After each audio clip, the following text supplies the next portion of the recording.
knocking on the door. Okay, we'd like to welcome you to the February 26th meeting of the Weare Board of Selectmen. If you'll please stand, we'll begin with the Pledge of Allegiance.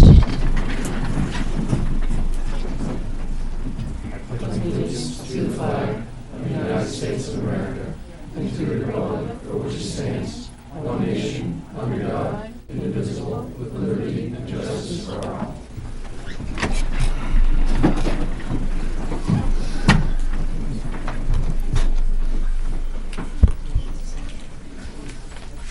First on our agenda tonight is going to be the introduction and swearing in of a new police officer.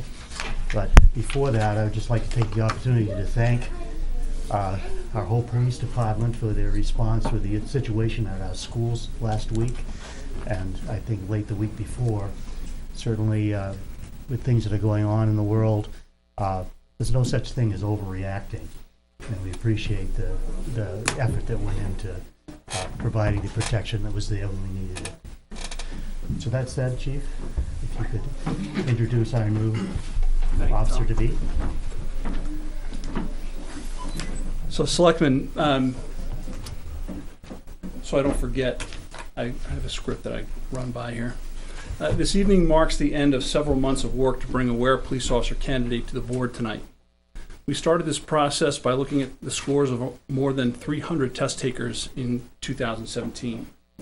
That number was whittled down using time-proven method that combines self-selection, community participation, and police standards mandates. In the end, after multiple interviews, an extensive background investigation, fitness testing, medical and psychological testing, and a comprehensive polygraph examination, I'm pleased to introduce you to Mr. Chad Averill. Chad is 27 years old. He's not married. He has a brother serving as a firefighter in Hampton, New Hampshire, but we haven't held that against him. He's over there in the corner. Chad was born at Loring Air Force Base in Limestone, Maine, which is probably also why I like him. He graduated from John Stark Regional High School and pursued higher education at the New Hampshire Technical Institute, where he is just a few credits shy of completing an associate's degree. Chad's work history is brief. He's worked his entire adult life first as a part-time employee, then for the last 7 years as a full-time truck driver for the town of Goffstown Department of Public Works, where he is described by his boss as having a calm demeanor and professional work ethic. Chad will be assigned to attend the 176th Police Academy beginning April 30th.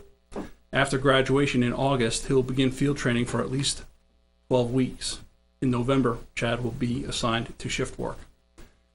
With that, Chairman Clow, it is my recommendation to the board that you swear in Chad Averill as a police officer for the town of Weare. Okay, what we need is a motion to do that. Just for people's information, 2 weeks ago, the board met with Chad and conducted our own interview after the whole process that Chief Kelly has described to you. So, motion? I'll move to hire Chad Averill as a patrol officer, full-time patrol officer. Second. Any discussion? All in favor? Aye. Aye.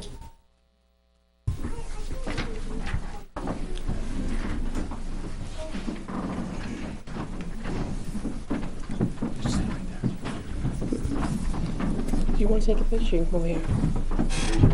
He's going to sneak in too. I, Chad Averill, I, Chad Averill, do solemnly swear swear that I will faithfully and impartially that I will faithfully and impartially discharge and perform all the duties start and perform all the duties incumbent on me as a patrol officer incumbent on me as a patrol officer according to the best of my abilities, according to the best of my abilities, agreeable to the rules and regulations, agreeable to the rules and regulations, the Constitution and the laws of the state of New Hampshire. the Constitution, and the laws of the state of New Hampshire. So help me God. So help me God. Thank you very much.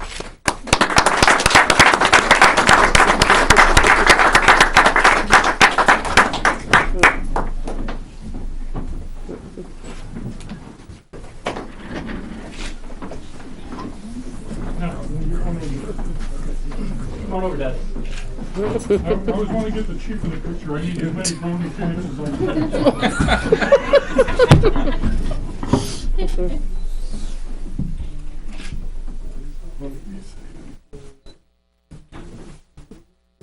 What's your first name? One more. It's not over yet.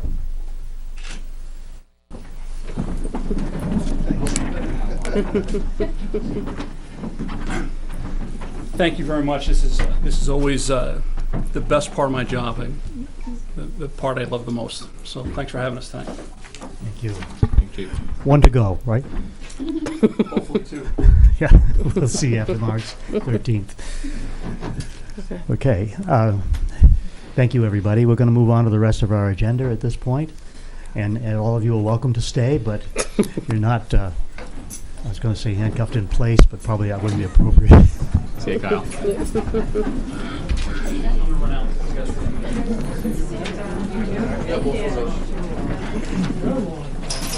I'm hoping they'll all stay until I drive home.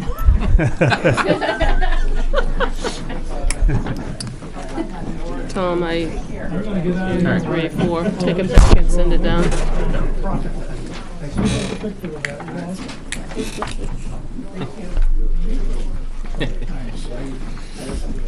Attached to that is the budget, the revised budget, and then there's 2 House bills that are in the works. I made copies for you as well.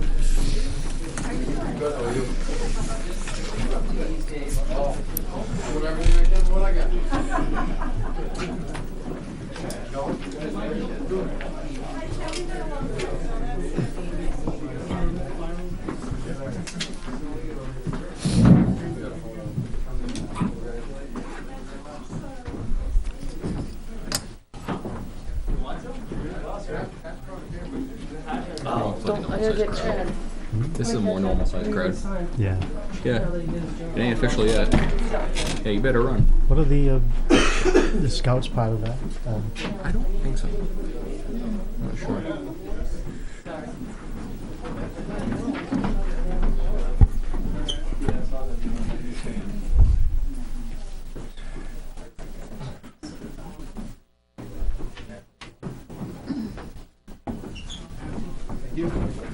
Welcome aboard. Thank you. Thanks, guys. Bye, congratulations. See you, Chad. Sorry.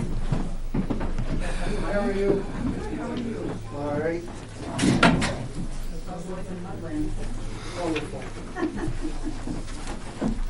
You let every day wear my boots Okay. Okay, next on our agenda tonight is a discussion of revisions to default budget. The reason for that, as some of you may or may not know, is that there was an individual who brought suit against the town for contracts that were included in the default budget. And as the plaintiff in that, I should say the court ruled in favor of the plaintiff. So we have, with the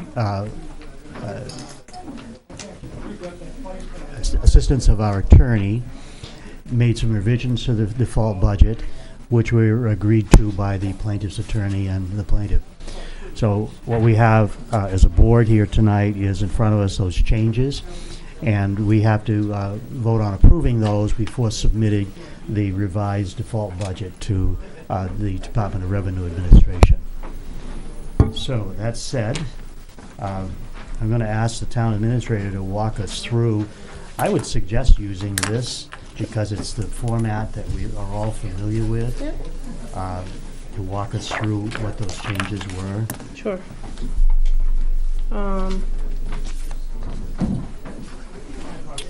We'll start on page 1. On line 10, 11, and 12. Those numbers were increased from the proposed budget. Trying to find my From the default. from the proposed default. Okay. Sorry. Okay. So then we'll go to page 2 of 12. On line 69 is the Avatar contract. That was a reduction in the new default. Now, in each case, when you say changes, we've gone back to the numbers that were in the approved budget for 2017. That's correct. In each case. That's correct. I'll move on to page 3. The 124 which is the town administrator's contract, and 131, which is auditors. The town administrator contract was decreased to the 2017, and the auditor's expense was increased to the 2017 number.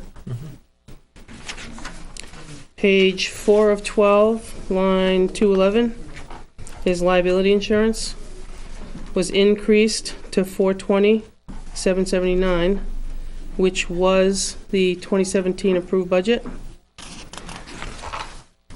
Page 5 of 12 is prosecutor services, excuse me. That's contract for the prosecutor. That number, it was decreased to reflect the 2017 approved budget, You missed one. as well as, I'm sorry, same one, above 223. Police chief salary was also reduced to the 2017 approved. Then we skip several pages to 9 of 12, in which 447, 449, and 451 all have to do with the hauling of the trash, the hauling of the metals, and the loose paper. Those were all decreased to the 2017 approved budget. And then the 460 is monitoring wells. That was increased to the 27 approved budget. Next page on 10 of 12. 478 is sewer professional services. That was increased to 1,050 to match the 2017 approved. The AC vehicle maintenance tires on line 501 was increased to the 2017 approved budget. So what the net effect to that was is an actual decrease of $489. So the new number of $5,997,260 represents a decrease of $489 as a net, which was agreed upon between Laura and the plaintiff's attorney. Any questions on this? Comments? Then I would entertain a motion to approve the revised default budget, and then we have I have two state forms, to yep. sign that reflect that. So moved. Second. All in favor? Aye. Aye. 4. 4. All right, there's 2 forms coming down your way. I printed, and next to your name, if you would sign appropriately, that would be greatly appreciated. Also, as I said, attached to the information I provided you, there's 2 House bills that are before the state, 1307 and 1652, that both have to do with how default is calculated. That's going to be You said it's 4, correct? for what? 4 signatures. Well, there's, yeah, 1, 2. Oh. 1, 2, 3, 4. Okay. You went across, I went down. Tic-tac-toe. I'm looking at 2 more sheets. So there's 2 that have to do with their, we're gonna be, I think they're being watched, and I believe there'll be some sort of action sometime in March, but the NHMA is watching it closely, as well as a lot of the other towns as well.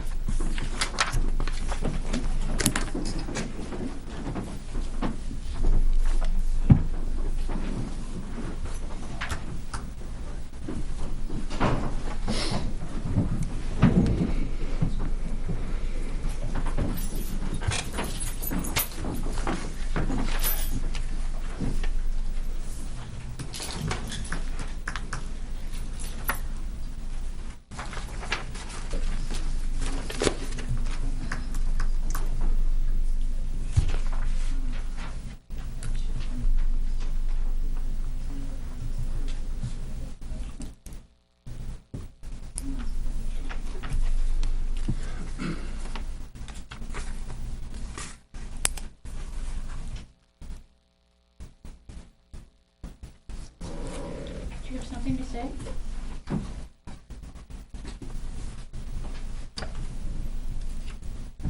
All set on those ones?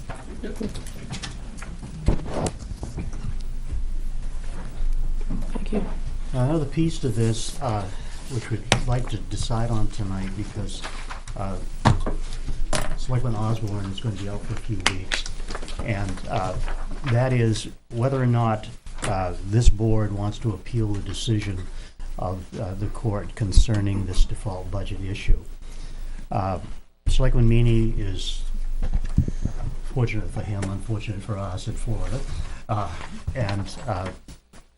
So he cannot be here to vote on this, but he is in favor of going ahead with an appeal. So I open it up for discussion or a motion on the part of the board as to whether or not to appeal this decision of the court.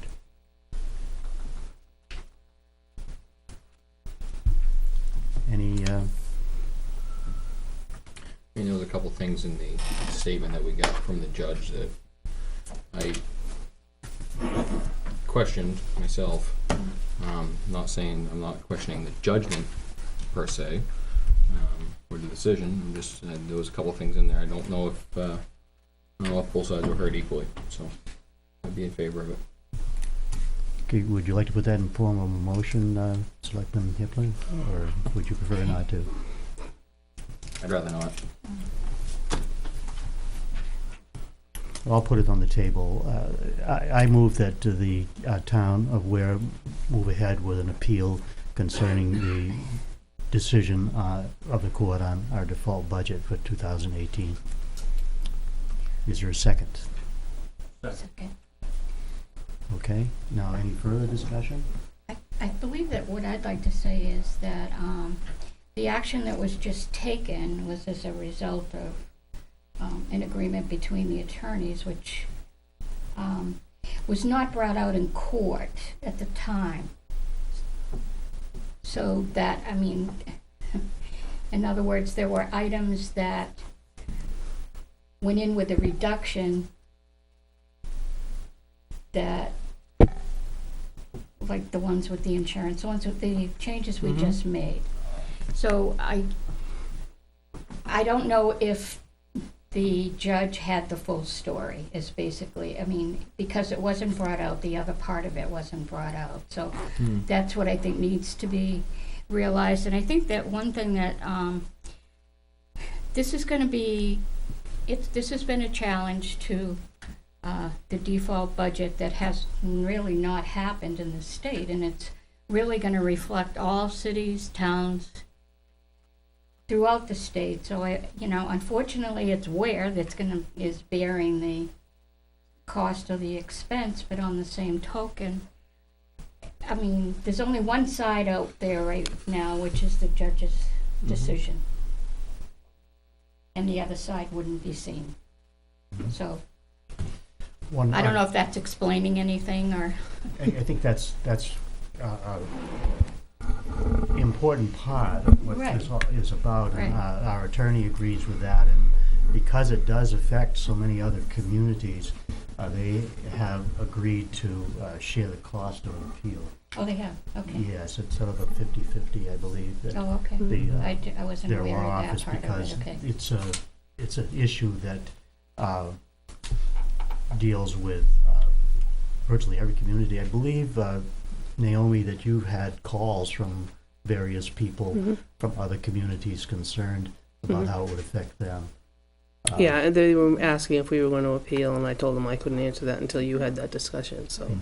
And no matter which side you're on, I mean, I think it's going to make it more clear cut, and a decision will finally be made, and everybody will have to abide by the same decision. Right.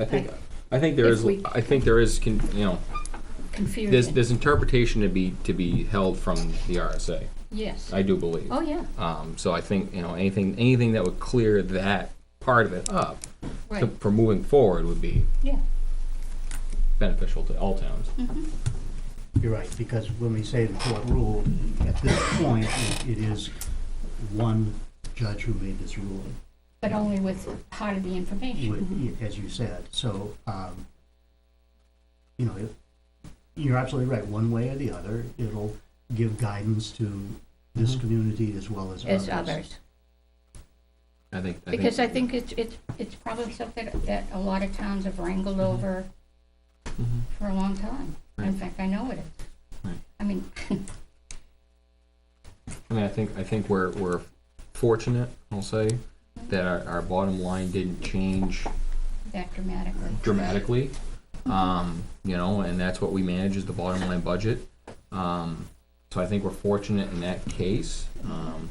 You know, I don't foresee any reason to revisit the default for 2018. But again, I would like to see a lot of clarification put on that RSA Yes. and on Yeah. this case. And I think, like I said, there's other municipalities that would be interested in that. Me too. We good to go? Okay, motion's been made and seconded. All in favor? Aye. Aye. 4-0. You have a public hearings at 7. You have Okay. 10 minutes. And why don't we do a couple of things here? You probably got, Benji's got something real quick, because he's not on the agenda. Sean's got a couple things after, Bob's got one thing after, because he's staying for the public hearing as well. So, Benji, go for it.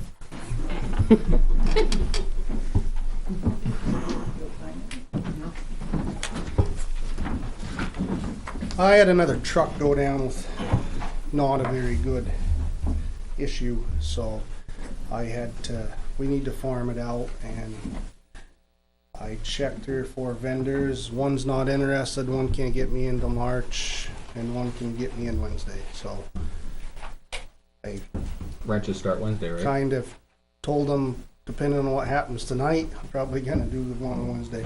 We checked with Sizemore, we've had good luck with, they're not interested in doing a Volvo. They just don't have technology yet. McDivitt can't get me in till middle to end of March, and they're $118 an hour. And TMS can get me in supposedly Wednesday, and they're $108 an hour, so. Do you have any theoretically, I should- estimate? No. No. you know what's wrong with it, though. We think, I mean, my mechanic diagnosed it and talked to the techs at McDivitt, and we think the injector cups went out of it, which in a Ford diesel or something is fairly simple, but they said Volvos, that tend to mean that the injectors are not good in it. So by the time you dig that deep into a motor on a plow truck that's rusty to begin with, there's just too much stuff to get an estimate. I've been through that a couple times. I did that once in Deering on the 4500 series, and I got estimates, and about 3 times more than the estimate I told the board, because brake lines broke off and fuel lines broke off. So I hate doing that. Come up and tell you guys it's gonna be $4 grand, and $8 grand later. Feel like that it's misleading. So Is the Volvo, by any luck, the one you're going to trade in? no, it's one of my new trucks. So it's the one that's 10 years old. So Fuel and coolant. yep. And we had a bad coolant leak, which is known by Volvos, and that's how we found it. Is Tom thought it smelled funny when he took it apart, so he put it in a container and let it set overnight. And when he came back, it separated, and there was that much diesel fuel on top of 3 gallons of coolant. Just, it's not something he couldn't do, but he's never done one of them, and to have that tore apart when. You know, all we did was go on a salt run yesterday and had 3 more trucks break down, so they're plenty busy fixing stuff without having something. Just little stuff, you know, chains and. Just enough work out of it. Yeah, just enough. So it's discouraging, but, so that's really all I had was kind of ask your permission for that. Would okay, go ahead. May not throw it away. I mean, if somebody got a different garage you'd like me to look into, I will. Those are 2 local ones, and then the dealer that deals in Volvo, so. So I always check them 3 for that one. Happens to be like Kenworth, I'll go to Yankee. The vendor will be TMS, TMS. Where's that? on Gould Road, B&B Lane down here. They're good, we've used them before. Okay. If you could note that the consensus of the board was to go ahead with the repair done by TMS. And that's all I really had to ask you guys. We, favorite time of year has come, mud season. I put up those orange signs that have caused quite a ruckus already, so I haven't told anybody no yet, so try to work with all the contractors just to discourage big out-of-town operations. But the guys that do it every day, they know. I have a Small logging operation on the France Road, I told him go early in the morning. Small logging operation going on Mount Dearborn Road, I told him go early in the morning. Some guys that are hauling dirt to private roads that need to fix their mud, I told them they know the deal. I almost don't think they're hardly worth putting up, you know, my honest opinion, but it's a ritual we do in New England, so we do it. But I need 2 secretaries for that time of year to answer the phone calls. Give help permission slips. Well, we're working on that. Yeah. All I got, unless somebody got a question for me. Any questions? Thank you. All right, thanks guys. Okay, Rob, you have 5 minutes. Will that do, or you got something longer than that? Did you say something? You have a capital reserve request. I do. I didn't know I had to make a presentation about You have 5 minutes. it. As part of the air pack replacement program, we have a request for $665 for, excuse me, some ancillary equipment. One is the little protection knobs that go on the SCBA bottles, so thread savers is what they are, so they don't get all bunged up, bouncing around the truck. And also bags that are specifically made to hold the air pack base pieces. And together those 2 items are $665, so I was making a request to come out of that SCBA fund money. You did pretty well on that, coming in under, didn't you, when you bought Yes. the air Yes. packs? So, Very well. yeah. So there is money in there. Is there a? It's coming out of the, he's got the form for the capital reserve. It would be coming out of the air pack replacement capital Right. reserve. What's the bottom? Does it Well, have that on the, there? How much is the in there? balance as of today is $25,851, and this is for $665. Somebody make a motion, please? If we buy the additional apparatus for the air I'll pack. make a motion that we allow the fire chief to buy the necessary equipment for the SCBA's, $665 to come out of the SCBA capital reserve fund. Second. All in favor? Aye. Question? 665.06. Oh, If we're 06. getting that technical. Amend So that. Second. Okay? Was that 4? Yeah. Did you sign it? I did. Very good. I anticipated. Now, we got 3 minutes. We might as well take care of these minutes because they're very short. Okay. We're looking at the minutes of February 12th. Basically, that's the meeting we spent wording the Mailer. mailer. Mhm. I had nothing on page 1. On page 2, under administrative report, town administrator went, and I just put the word through the upcoming agenda items as follows. That's the only change I made. Anybody else have anything? No, I just used a different word. Okay. So, I move to accept okay. the minutes of February 12th as amended. And Second. is there a second? Second. All in favor? Aye. Aye. Aye. I think we're close enough. 6:59 I have, That clock might be yeah. wrong anyways. Don't go by that one anyway.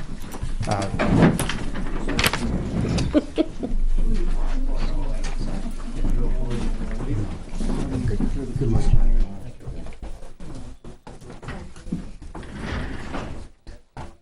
See you soon.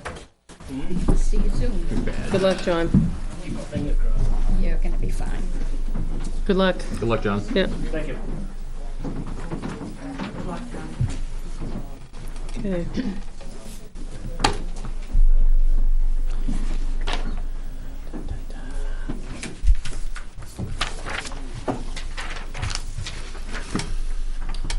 Okay, I know Valerie and, can't think of your name. There we go. There's 2 girls here from the lottery. Oh, okay, so we have, this is the first public hearing that we have concerns allowing the operation of Keno within the town pursuant to the provisions of RSA 284:41 through 51. And we do have representatives here from the Lottery Commission to speak to that. Who would like to go? You're gonna just, yeah. Could you state your name? Sure. Linda Plant. I'm the Deputy Director with New Hampshire Lottery. Thank you for having us. And with me is Val King, who's a Weare resident and also the Director of Racing and Charitable Gaming at New Hampshire Lottery as well. So both of us are here tonight. I'm here as to provide any information that you might be looking for, answer any questions about Keno. I've been to various places and everybody has a variety of different questions, so I'm not sure if you want to hear about the game, the benefits, the locations, what's important to you. Maybe I can just help by asking some things Sure, that have come up. perfect. Yeah. One is, it's come up in a number of cases, is the relationship between the money earned for Keno and all-day kindergarten programs and how it impacts the community and how it doesn't. So Yeah, great question. What's the status of your all-day kindergarten? we have a half-day kindergarten now. It's half, correct? okay. Yeah. And there's not an article this year for full day, so we're a ways away, I think. Okay. Yeah. So in regards, Keno has a lot of different parts to it, so I'll address the first part regarding the all-day kindergarten. You have to have all-day kindergarten in order to get this, what they call a stipend. It's $1,100 per pupil for anybody registered in all-day kindergarten. So if that's something that you can look at in the near future, that's money that could be coming your way. It goes to any student, so if you have 10 or 100 students that are registered for all-day kindergarten, you'd get that stipend.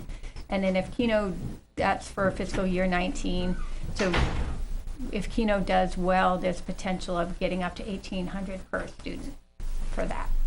Just to clarify, right now, a town that has a part-time kindergarten, half-day kindergarten, does get money from the state. They get $1,100, is that right? But that would be doubled if we went to full day. Yeah, this is just from the Keno fund. So this Right. is anybody who has all-day kindergarten would get additional $1,100. So I'm not sure what each area I gets. think it is. It may not be, but the $1,100, Yeah. I'm pretty sure that it would be double for the full day. Right. But I might be wrong on that as far as the total, but the town does get some money from the state now for part-day kindergarten, half-day kindergarten. However, that would increase if we went to full day, and that some of that money would come from Keno. Yeah, so $1,100 it's directly related to how many are registered for all-day kindergarten. Is the $1,100 is set aside. So it's direct numbers from education to your community. Second question, I think, is what establishments are allowed to have Keno? And where? Okay. Currently, there's 3 that are eligible for that, and that's the Dimitri's Pizza and Restaurant, General Sports Bar, and Stark House Tavern. Okay. So those currently are eligible to apply to have Keno licenses. And to be eligible, you have to have a liquor license, but specifically you have to have a pouring license. So some stores might have a liquor license to sell beer. You have to have like a bar area. It has to be separate so we can make sure the people playing are 18 or over. So these are 3 that have been identified that could apply if they're interested in selling Keno. And the third question I would ask is, can you describe what the game is? Sure. Yeah. Everybody hear me okay? I feel like I'm just talking over here. Yeah. So it's a rapid draw game. So I think of it as sort of like a electronic bingo. There will be a machine in the establishment, and it looks sort of like an ATM machine. You haven't seen the smaller ones that they might have, like at Cumberland Farms, a small little machine where you can play your numbers. So you can handpick your numbers, or you can have play slips.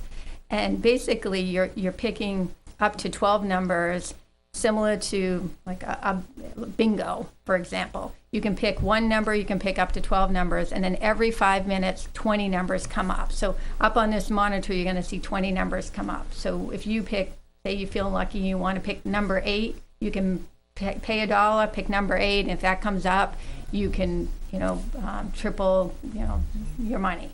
So you can spend $1, you can spend $25, you can try to match 3 numbers, you can try to match 12 numbers. So the more you spend, the more numbers you match, the more money you can win. So it's also on the line of a bingo, but when you think of, we do a daily pick 3, pick 4 drawing, and you try to pick 3 numbers and you try to match those. Very similar to that, but this is like electronic type game. And you don't have to go anywhere. It will be in the establishment, and you can play if you want. You can watch other people play. It's completely up to you. But it is something that every 5 minutes that comes up in a new game is available. And you said something about a device that looks like an ATM machine, and you said a big monitor. How did that fit? Yep, so the device that looks like an ATM machine is where you would purchase your tickets. So you would, similar to what we would call like a terminal. So you can, put in the numbers that you want, 1, 3, 5, and 9. I want to pay $1, and a little ticket will come up. And you could take that ticket and you can buy it for a bunch of the next 10 drawings, and then go sit at your seat and have dinner. And from like you would be watching a football game, it would be a TV like that where all the numbers would pop up. So you can see, all right, for this drawing, I have these numbers. Did I win? So very similar to being in a sports bar and having a TV there for different types of games. Okay, I tried to just give us a head start, but did anybody in the audience have a question? So once you sit down for dinner and you see the numbers come up, how do you collect your earnings? Yeah, that's a great question. So you can collect it there. The bartender or the attendant will have the access to pay up to $5.99 right there. So if you win $20, $50, you can go up and cash your ticket with them. If you win over $5.99, it's just like any other lot, like scratch tickets, Powerball. You would have to come to New Hampshire Lottery to claim your prize because it's a bigger prize. Anyone comments pro or con on allowing this? I don't know if I'm allowed to speak, but Oh, absolutely. what percentage of the Keno earnings to the state are sent back to the That's a great question. It is not allocated per community. So I'll talk a little bit about what benefits the community have, and we'll kind of back into that. So if you don't have full day kindergarten yet, why have Keno? Because you wanted to get that 1,100, potentially 1,800. So the opportunities for your community is these 3 establishments could draw some people to the community that can come, have some entertainment for people around, stay in your community, and what's happening is people are staying and spending more money. So it's more foot traffic. So they're buying appetizers, desserts, maybe drinks, whatever that is. We've heard from the 7 cities that already had Keno starting December 15th that the average bills are going up 15 to 20% because of Keno. So that will draw some business into your community. Now, the establishment itself gets 8% on what they sell in Keno sales, so that brings business to them. So if some of these small businesses that want to increase their sales and make a little bit more money for the community, they get an 8% plus some bonuses available to them.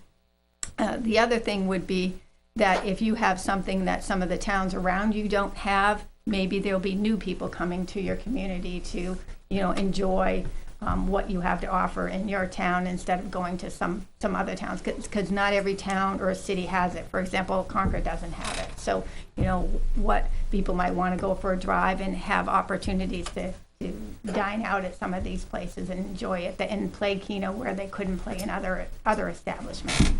And then also the one thing that's built into this bill is that 1% of the sales goes to Health and Human Services to help fund any type of addiction or counseling and training. We just hit our $2 million sales mark from our December 15th cities.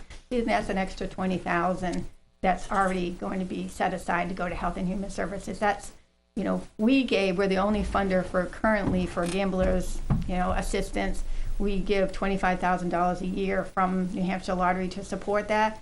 we're already up to 20,000 in just a couple of months. So we expect hundreds of thousands that are going to go to Health and Human Services. So the more communities that have it, that sell it, the more that's going to go to services that can help any type of, gambling, whether it be Keno or any type of lottery or other things going on.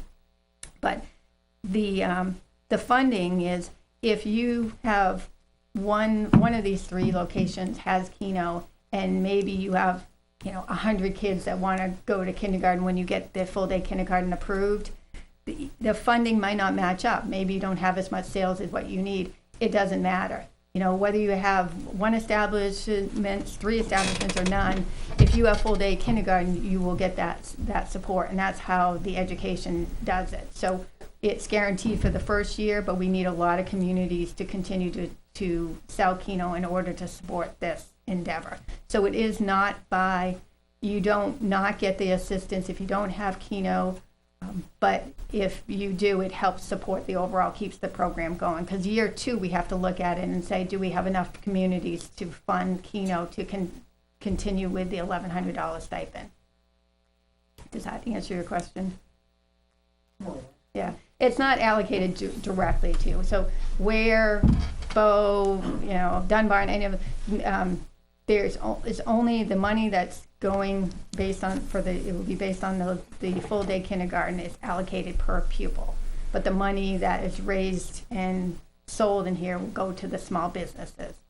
So those are only year 2 that they'll look at the student income, or student versus income. I mean, it's as far as income to the state. So if Keno in year 2, if you look at the number of students statewide versus how much money they're bringing in, if that's not a viable model, then the state may stop spending that money.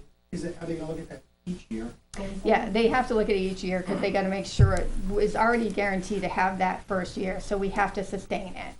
It's looking very, very positive that we will. I mean, we have a lot of establishments in Nashua and Manchester that can really keep everything going, but we want that to be a guarantee, and we'd love to get it up to $1,800 per student. So all the proceeds are the profits that are made go directly to Keno go directly to education for the full day kindergarten. So that's separate than the $75 million that New Hampshire Lottery makes, which goes directly to education.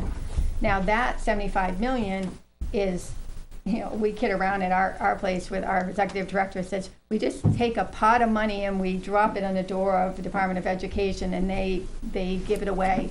We don't know or have any say with which communities get what. It is through the Department of Education. So we give that money to them.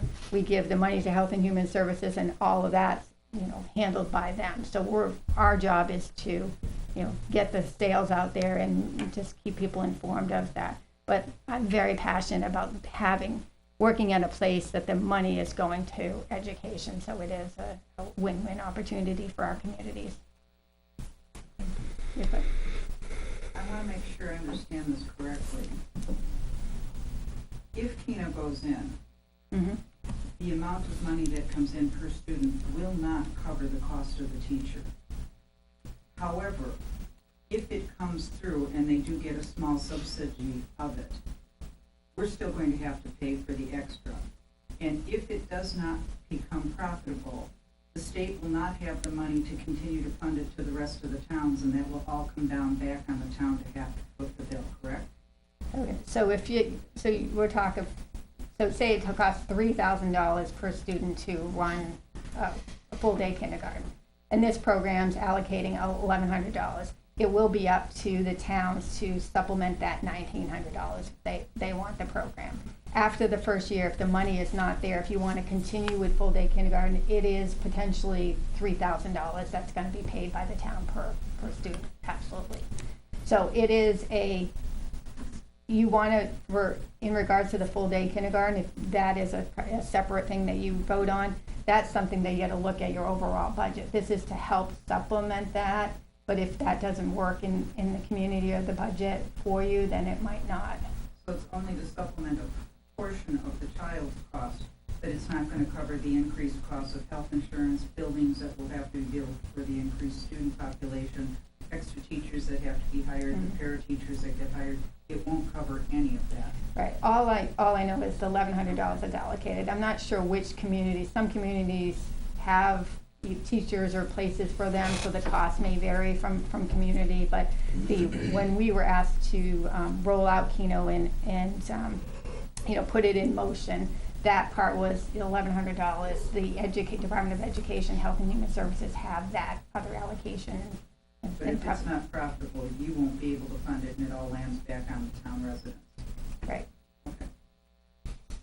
I think there's I don't mean to correct you, but I think that the funding, it's not just $1,100 because there is funding there already. Mm-hmm. I believe, and I don't know the exact dollars and cents, but in a town that has a half-day kindergarten program, I believe that they receive now half of the $3,600 that goes to a full-day student. In other words, so that $1,100 would be on top of that if we went to if any town went to a full-day kindergarten, bringing that total from the state from 1,800 to whatever 29. 31.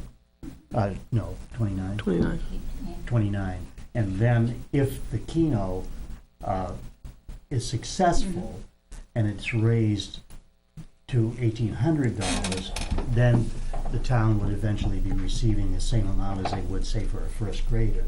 That's where the 1,800 versus the 1,100 comes in. And again, I think that's the way it works. I may be a little off my dollars and cents, but in general, I believe that's how it works. Yeah. What I've heard in the other communities is very positive. I mean, it's not to say that the communities wouldn't have to put in some money, but it is based, what you're getting now. But the $1,100 is straight across the board. Whoever you have for pupils signed up for full day kindergarten, $1,100 is going to be an addition or whatever is already in your budget. Colleen? Well, communities that already have full-day kindergarten, would they be getting that $1,100 They will. as it comes in? Yeah, so that's even more of a perk for them, because if they've already allocated and budgeted for it, here's $1,100 that they can, reallocate to something else.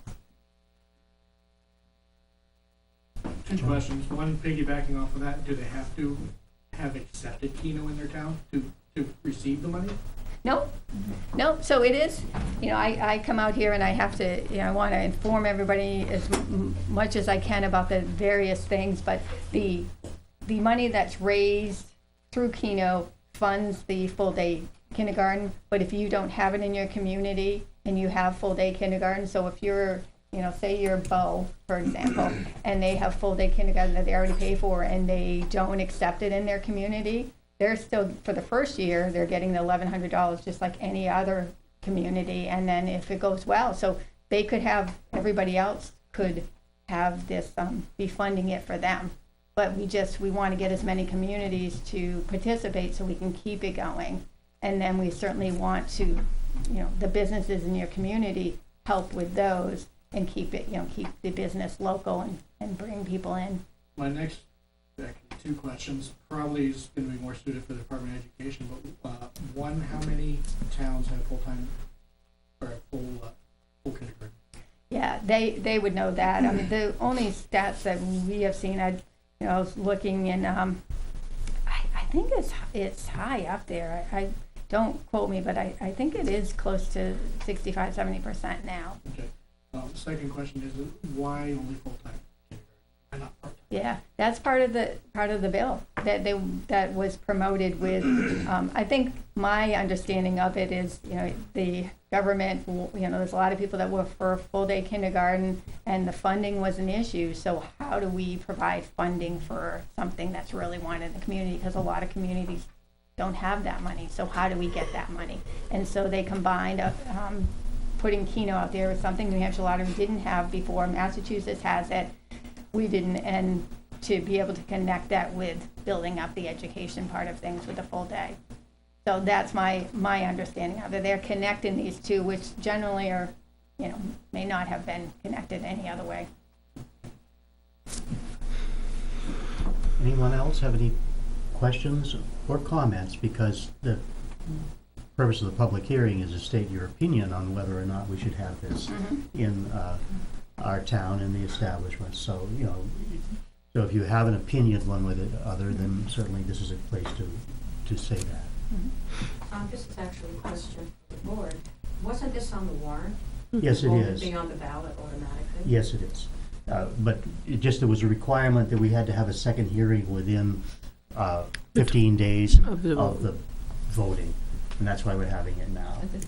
We already, when we had the public hearing on the warrant itself, this was also there, but the state requirement, DRA requirement was that we have a hearing within 15 days of the vote. So It had to that's be why between 15 and 30 days. Oh, okay, so that's why we're back now, because Yeah. we didn't make it. Because in January, it wouldn't have made it for 30 days.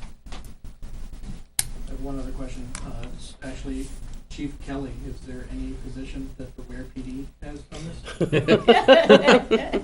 I think he left.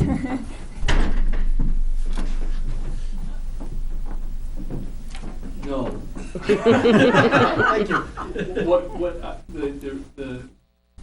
Frankly, the little research I've done so far, there is an emotional tug one way or the other, but I haven't found any qualifying connection between Keno and crime, if that's what you're asking. There's been no increase in service requests from towns that have Keno that are I related haven't to seen it. that. I haven't seen it yet. So I suppose we'll find out. Okay. It's only been 2 months. Yeah, since December 15th. I guess my concern would be that those increase in sales would Yeah. maybe be more along the liquor line than the hors d'oeuvres. Yeah. That's a concern. Okay. But I'd like to have some faith that our licensees will act responsibly and regulate that as much as possible, but I'm not so naive to believe that we're gonna be without an increase in DWIs or crashes. And you also have to have a license to sell Keno, even though it is you have to be a liquor establishment, a pouring establishment, you do have to go through a licensing process, and that's done yearly as well, so background checks that we pay for.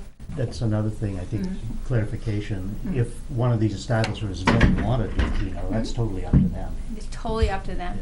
The one thing that concerns me is to have it, the vote would be, do you allow it in your community? And then they would have to go through the licensing if they want it. They may or may not, but to have someone want it for their to increase their business as an opportunity, it's nice to have that opportunity there. I know I was just in Barnstead, and there's one place there, and they were for it. They want to, they have a small business, and they want to keep people local, and they wanted, have something new and exciting to keep them there. I want them to stay there instead of leaving town. I'm curious, if Keno's a good thing and gambling's a good thing, why is it hooked in that it has to be an establishment that's selling alcohol to 21-year-olds? Why wouldn't you have it someplace else? Yeah, that's a great question. That is to regulate that it's going to be at least 18 or over for that. There are people under 21 in these establishments anyway. Yeah, but they have to be either with an adult or, yeah. Which would be at the other place. Yeah, stores, I think the other areas would be stores. I think it's more of the, having someone there available to sell it. But I don't know, why it's completely connected like that. Just curious. Yeah. Tom, how many establishments do we have and where that could possibly sell? 3. Yeah, She said 3. Dimitri's, Stark Tavern, and Generals. Generals. How come Country 3 couldn't they sell? Because they You were don't- out there when she talked about that earlier. Yeah. She talked about a license they, to pour. They have, the license, it has to be a license to Yeah. serve, not just to sell. Yeah. Yeah. And it's mainly to keep it separate, because I know there's some pizza places that might, that sell pizza and beer, but there's no separation. So the pouring license gives you that separation. That's interesting, because I don't know if Dimitri's would qualify. It's not They a have separate, that bathroom? do they? You can get beer on tap. Well, that's not for me to decide. Frank, did you have anything? No? Okay. Anybody else before we close the hearing? Any last thoughts that you'd like to share with us? No, I just appreciate you having us, and certainly, you know, we're, like I mentioned, we're excited about the many benefits, and I think that each person has a different thing that could benefit them, and, you know, having opportunities for something new. I know that, you know, I always look for opportunities to, if there's possible, to reduce any taxes paid. So if there was, if you are looking at the full day kindergarten that you were going to fund, if this was a way to help fund that. Okay, Jan, you good?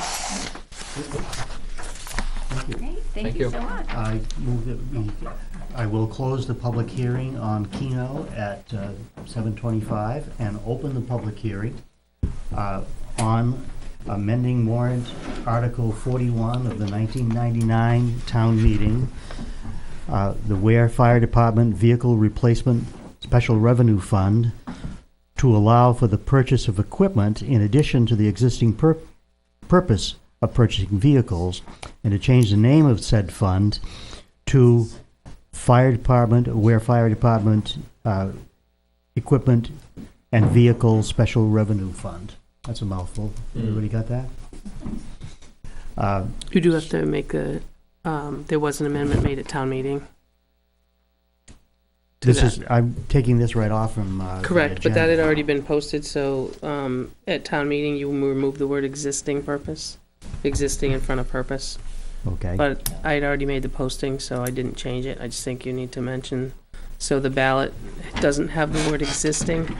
So That was an amendment on the floor. You read it as it would. So it just says amending warrant Article 41 of the 1999 town meeting, the Weare Fire Department Vehicle Special Replacement Special Revenue Fund, to allow for the purchase of equipment in addition to the purpose of purchasing vehicles, and to change the name of said fund of the fire department, the Equipment and Vehicle Special Revenue Fund. Yeah, it is a mouthful. Mm-hmm. So just the only thing we did at deliberative was to remove the word existing. I just needed a motion. I just wanted people to be aware that that change was. So the word existing here is removed. That's correct. Okay, I got it. Any comment on this? Does it need an explanation? If so, Bob can give it, but if not, Frank?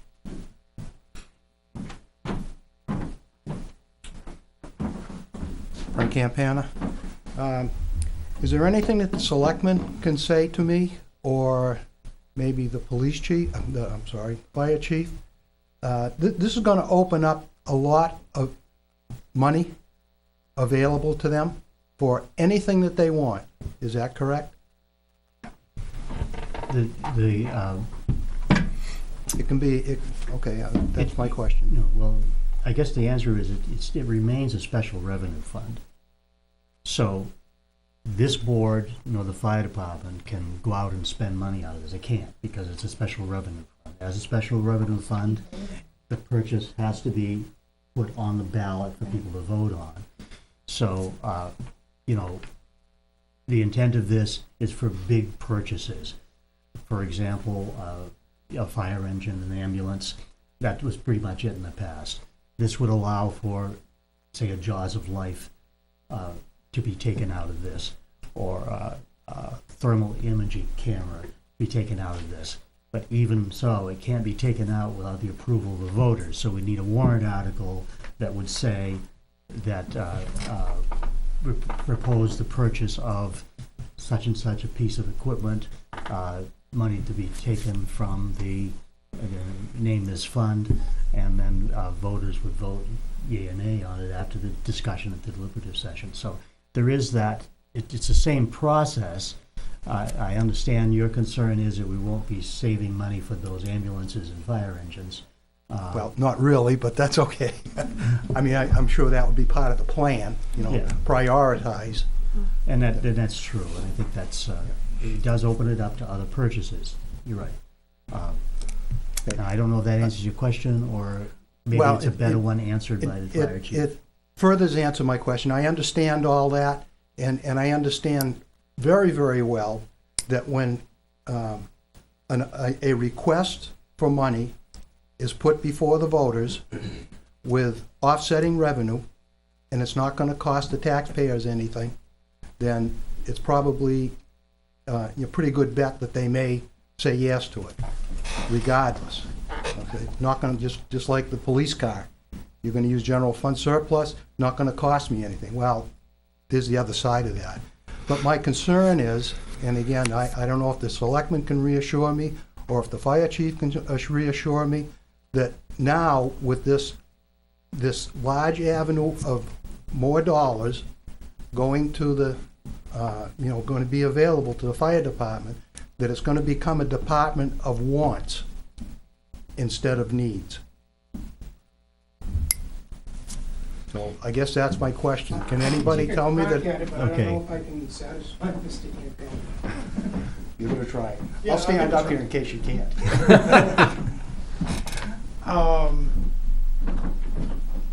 I can only speak for myself and how the department's operated since I've gotten here 6-ish years ago. And since that time, we looked at pretty much every operation that we had. We looked at vehicles, we looked at how we did business, where we staffed operations, where apparatus was located, all in the looking at, what's the most efficient model that we could put forth, because at the time we were using call people for the majority of that operation. And over time, we've expanded out, the amount of time that we cover because we had to. And the model that we put forth was not me coming here and saying, we need full-time people. We did it with a very cost-effective model with using part-time people. And so we're not paying benefits and we're not paying overtime to do that. It'd be very easy to come in here and make a pitch for full-time people, but really that wasn't, in my opinion, the best interest of the community, and it wasn't the best interest of the fire department because we needed to get staffing. When we took that approach with apparatus, our fleet's actually smaller today than it was when I first got here. It's not my intent to replace every piece of apparatus that we currently have today as we go down the road, and through attrition, some of those vehicles come up for replacement. So I can stand here very confidently and say that I believe that I'm a very good steward of the public trust and funds, and would not become a slush fund for the fire department to buy whatever it is that we felt that we wanted. And to that, and conversely to that is, when we have needs, it would be nice that we had money that was in that account that we had access to if for some reason a piece of equipment came up that we truly needed, and we could demonstrate that need to the voters so that they could vote yes, and there was no tax impact to you or to the other taxpayers. We use the example of, if at some point in the future we wanted 3 ambulances, could we purchase a 3rd ambulance from that fund at all? Could a case be made as, well, even though you're buying one to replace this one, that one's not going out the door, so you're really adding a 3rd one to the fleet. I think that a challenge could be made that, we couldn't use those funds for that purpose. So it's to me, I look at it as a tool in the toolbox. There's truly a cost savings to the taxpayer. I know that you don't necessarily like that term savings when we're talking about tax money, but I think that the finance committee did a great job in their flyer when they put it out for deliberative session. Is there's so many check and balances to getting access to that money, where we have to come before. Typically, it's before the capital improvement group, because we're looking at an expense of more than $15,000. They have to approve it, if you will. It needs to come to the Board of Selectmen. It has to go through the Board of Fire Wards really to get going.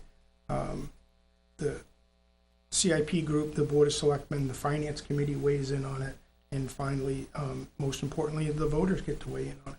And if they feel we haven't done a good job of making a case of why we need that piece of equipment or that truck, or our actions in the past have proven that we are frivolous with that money, then they have the ultimate veto in saying no.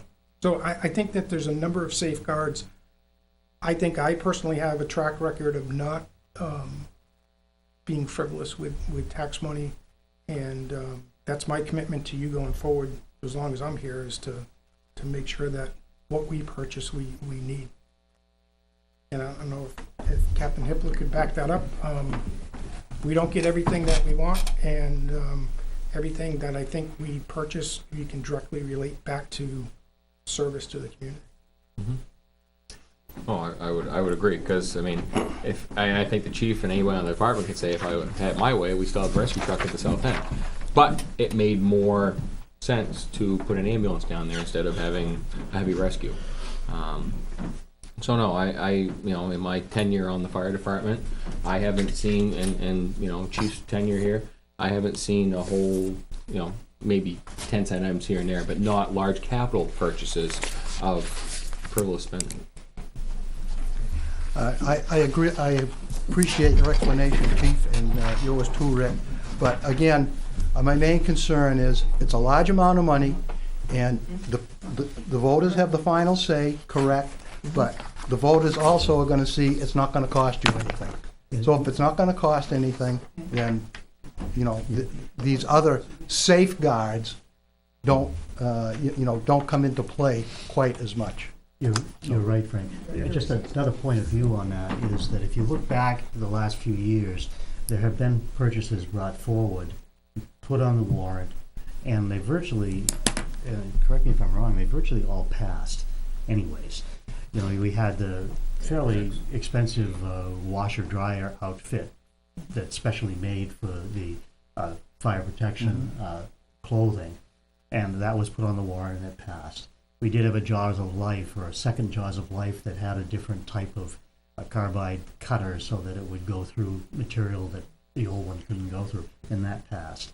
So I think that the advantage of this is that those items are going to pass anyways, and this is like a savings account to have the money on hand for them so that they don't add to a given year's tax bill. Again, you may not agree with that, and that's fine, but that's the way that I see it, because we have passed the things anyways. This is just saving for them in advance. Okay, thanks.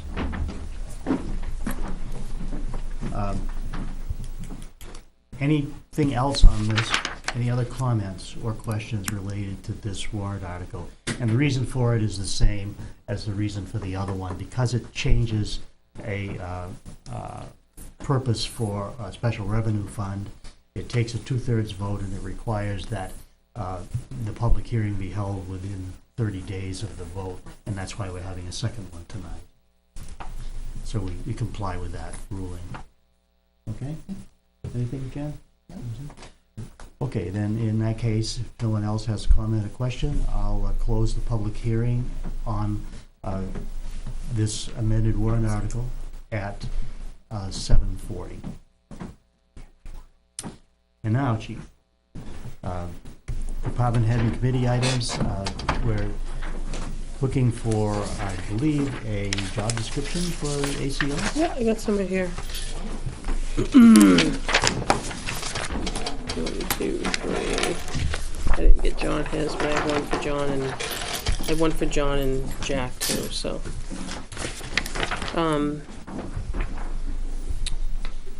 Sean sent this over. I know it's been a while since we've talked about it. And then last week, Sean and Beth and I sat down and reviewed the first draft, and there was a couple of small items that we had picked up on. He corrected those and sent it back this afternoon, but Beth was not here this afternoon, so she's not seen this draft to make sure that the corrections in the intent of what she had concerns with has been addressed. So you're looking at a draft that she, that's not been run by Beth again. So for Beth, for her input, she had input the first time. For financial purposes, for budgeting purposes. Correct. So that's Sean, if you want to add anything more. That's a perfect sum. Thank you.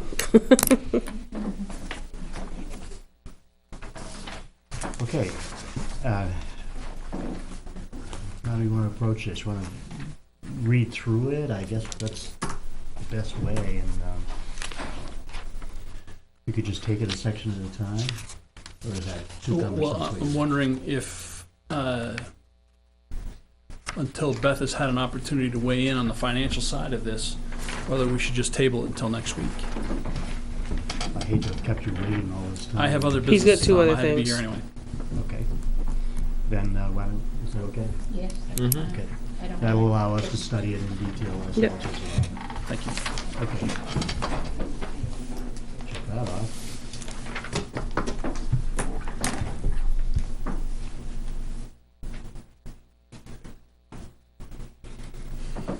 He has, there's two things. One we received in the mail inter-officely is a agreement with the SPCA.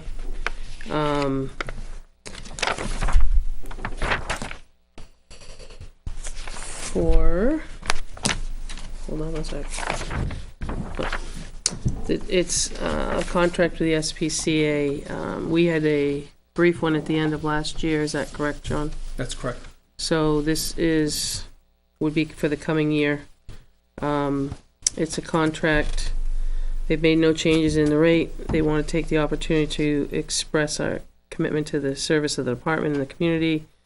They strive to provide the very best in services, 24-hour access to the facility, billing, and customer service is available 6 days a week in dedication to the health and safety of the local animals. So the fees are incoming uninjured dog is $70, uninjured cat is $35. Other uninjured animals is $35. Rabies are quarantined for 10 days, $250. If the owner claims the animal, they collect these fees from the owner. But if not, they're billed to us at the town. So it says in addition to the admission fee, there's a $20 a day animal charge for protective hold while awaiting trial or resolution of charges with the town. And then once a stray dog has been held for 7 days and remained unclaimed, it becomes a property of the SPCA. Injured animals must be brought to a vet or animal hospital and should not be left overnight with the SPCA. If the injured animal is delivered to their facility, they'll transport the animal to a vet, and the town or city will be responsible for the charges incurred. The SPCA is unable to accept wild animals and can only accept farm animals on a case-by-case basis. There's a large multiple animal situation. Please contact them in advance to make special arrangements. And there is looking for a signature.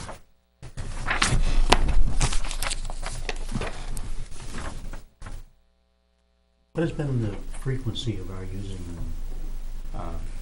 them? Is it daily or a couple times a week? Over the course of the winter, the volume has not been significant. I don't have a hard number for you.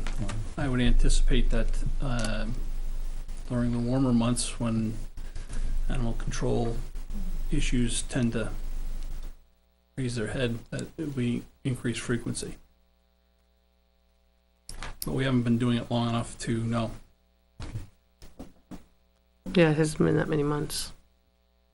I don't know that you've seen a bill paid to SPCA, though. No, I haven't noticed. No. And we took on with SPCA after the resignation occurred. I don't remember what month that was. But for that part of 17, we used or had an agreement with the SPCA. Some of the questions that I had have actually been answered in the contract. In other words, like what happens to an animal if the owner doesn't come for it and so forth. Questions?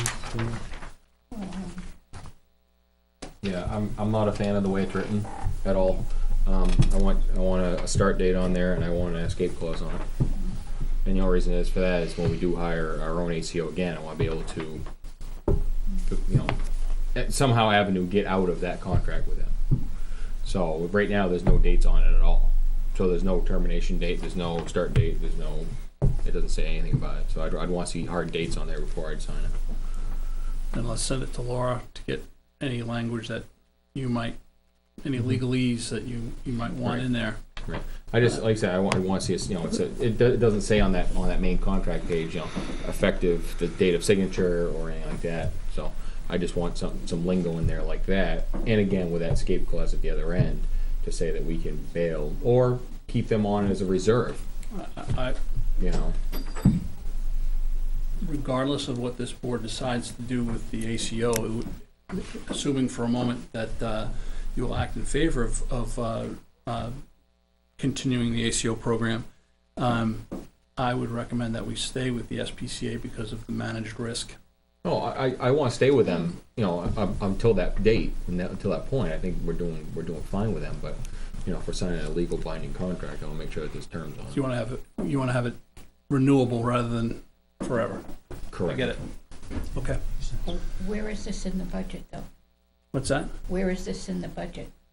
It's in the ACO, comes out of the ACO funds. That's where it comes from. There is no separate line for SPCA. So right now, it would be coming out of what we have there for funds for the salary. That's correct. That was how it was funded last 2017. The question, who is transporting the animals right now? One of The officers are. Hmm? Oh, the officer on duty? Yes.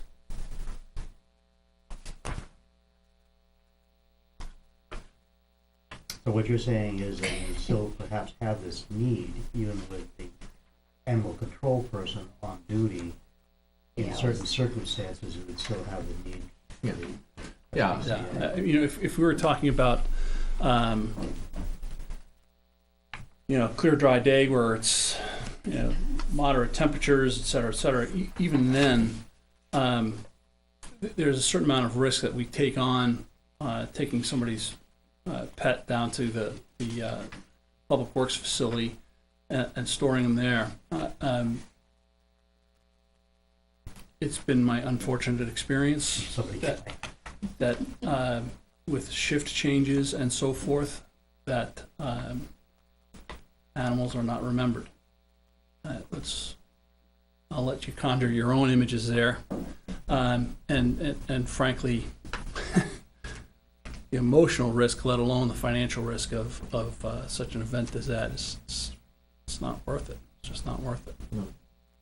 We also had at least one incident where the owner went to break out his pet. At least they bust them out. Went down to get them on their own without any assistance from ACO officer. Yep, that does happen too. Break them out of jail. Yep.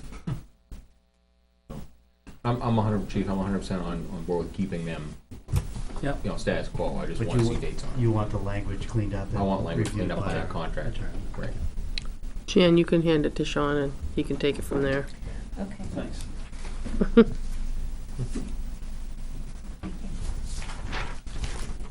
sorry. Oh, next? So another article that I'm going to recommend to you that you have forwarded to Laura for a look is our agreement with Larmony Group for background investigations has expired, and he's drafted a shorter document, and anytime there's a change other than the date, I would recommend that it get looked at. The fee, has that stayed the same in this? It has.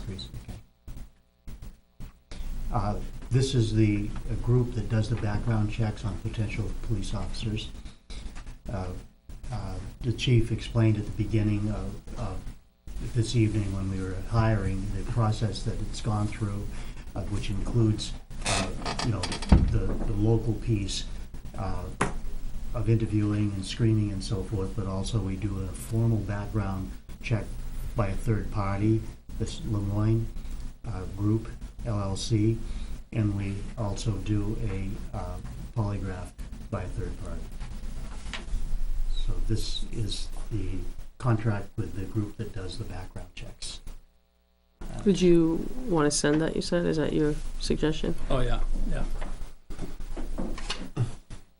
Are you giving that to me, or do you? I'm informing them, and I'll get it up to Laura. Oh, okay. I thought you wanted Naomi to do that. That's why I passed it down. So you're looking for approval of the language, the fee stays the same. Right, I want to make sure that our interests are also represented. Yeah. Next. I think that's it for me, all we unless have. you have something else. Nope. Very good. All set? That's all we had. All right, thank you. Have a good night. Thank you. Good night.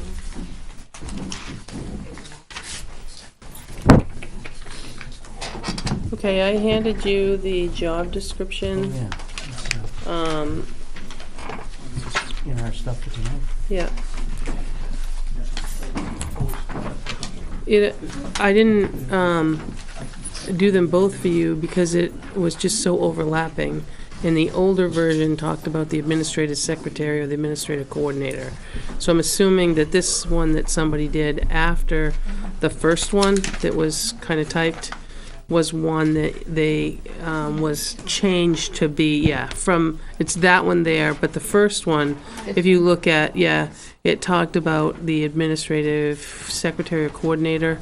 So I think it was updated to that second one that she just showed you, which is what you have in front of you. So I didn't, there's no sense in reinventing the wheel to go back and then come back forward again. Yeah. So that's what it has there. The only thing is, if you're gonna continue to keep cleaning and maintenance separate, that one there talks about the cleaning and the walls and the windows and the mopping and the trash,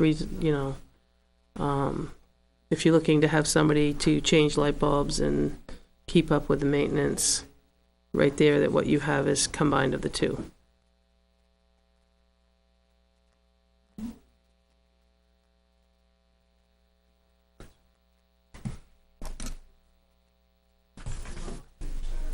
Were we going to expand the facilities? Yeah, that's exactly what you saw from 2007. Right.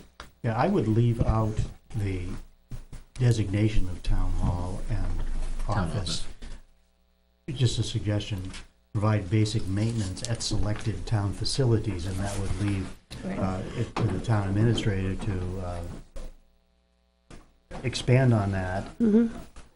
For example, I think that the previous person also cleaned the stone building. I don't know that he went to the stone building. I'm not sure. Oh, might have. Wouldn't that be E?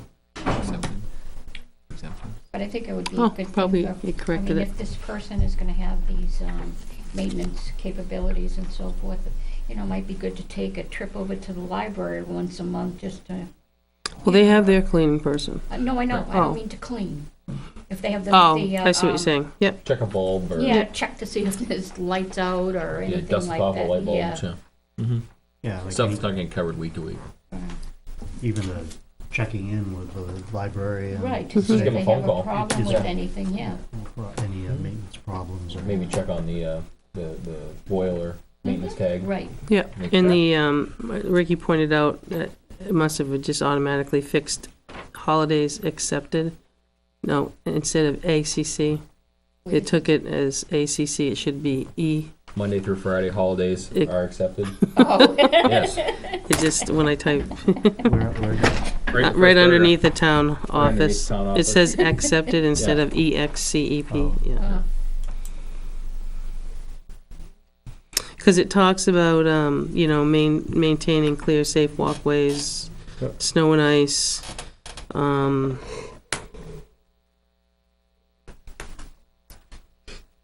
Then it talks about, the next paragraph talks about light maintenance. The heating, air conditioning, water systems, and alerting the supervisor need a repair. I mean, I was just over at the town hall and that sink is still in that room. Oh, the one. So there's really big trash removal in and around buildings. Yeah, it's not the everyday trash too that's talking, I yeah. know. Yep. Remove the sink, Yeah. The cus- sink, That's what I just said. I was just over there. still there. It's still there. I don't know, I guess, how you feel about the custodian facilitating moving. I think that should be like the department head. Where 'Cause I, the third small paragraph under job description. I mean, if the highway guys need to move something, they'll move something. They're not gonna facilitate it with the custodian. Yeah, I think that's a Yeah. good idea. And that's one of the big items we had with the other one. Mm-hmm. Because a lot of times I would move a file cabinet and then it was that I didn't run it by the custodian first. I shouldn't have moved it. So, I don't know why that would have been in there like that. I don't either, but I don't think it should be. No. well, I think that facilitating means it would be their responsibility to find the people to move it. But usually like the highway department, I think of those guys move their own 4 or stuff. 5 of them together, they move. And it. honestly, the police department sometimes move their own stuff, you know what I mean, and they're within their departments. So,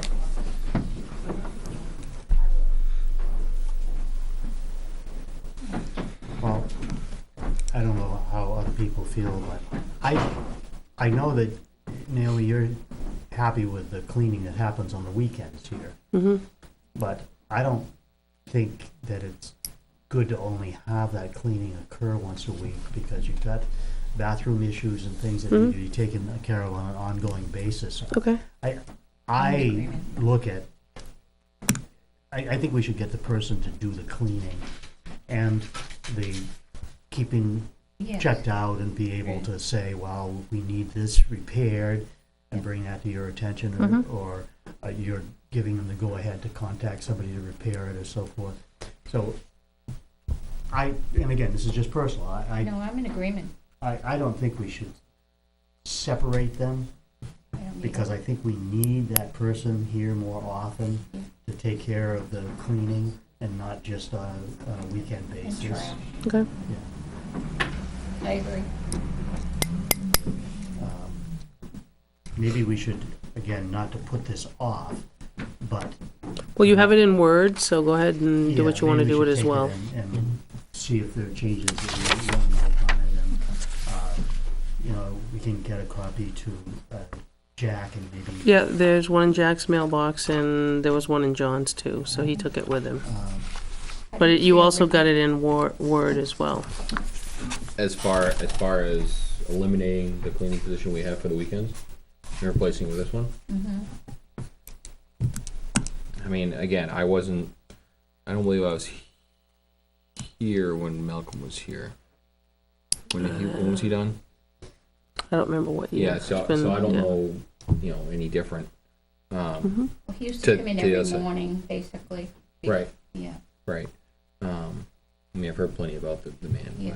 But, I think if it's, as long as it wouldn't impede, one thing about being here on the weekends is not impeding any town business. Vacuums allowed if they're vacuuming out in Right. front of the town clerks and they're trying to conduct business, they can't hear each other.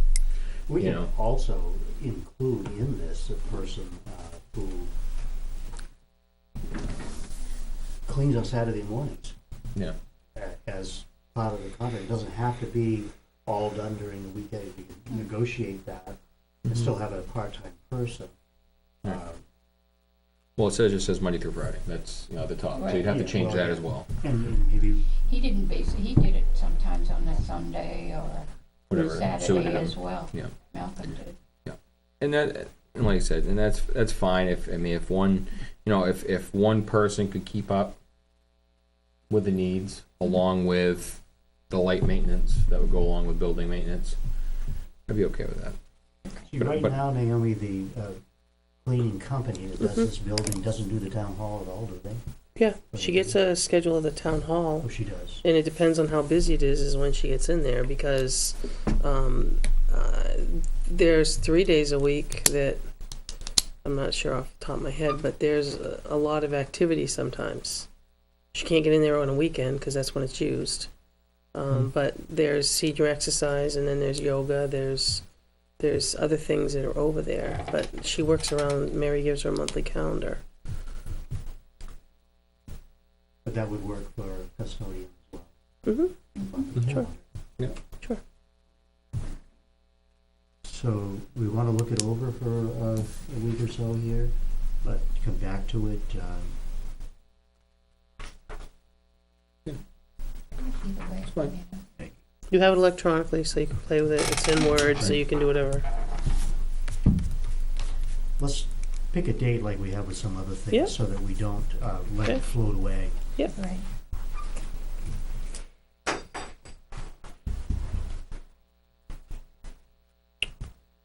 So, oops, calendar. The 5th, it's next week. The 12th, 19th, 26th. I will tell you the 12th is, you've got the call-in and you've got coffee for half an hour. It's How not about the coffee. 19th? The 19th, you have a non-public at 6:30 that I've already scheduled. It'll probably be till 7, so we could do it at 7. Yeah, I mean, I don't see this taking hours. Okay. After we've had a chance to. So the 19th, Come in with any specific changes that you think we should make in it. I must put 17. The cleaning service, are we under contract with them, or is it just? There's not a written contract, I mean a signed one.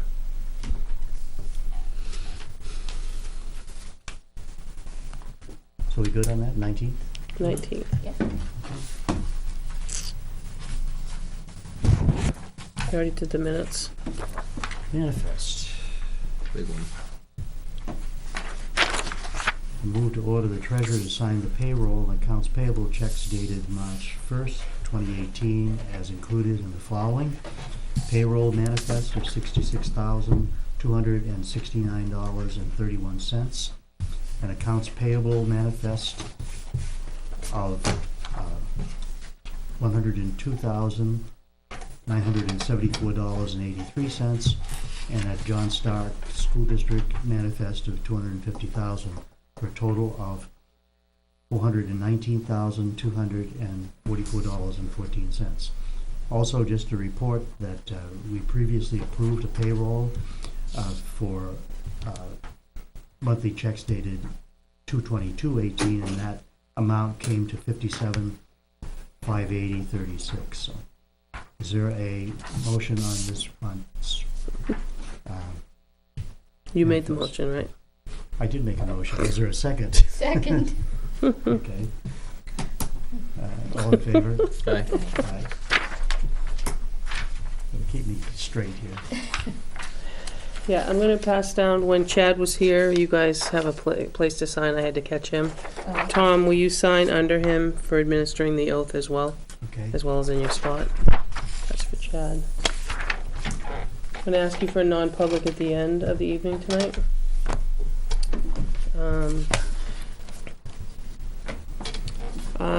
Back in 1996, oh, let me start at the top. I have my own little list here, sorry. The candidates night, is a reminder, Wednesday, March 7th, 7 p.m. It's a joint candidates night at the Weare Middle School CAF. The open house date for DPW has been selected. It's going to be Saturday, March 10th, which is a week from this Saturday, from 9 to 12.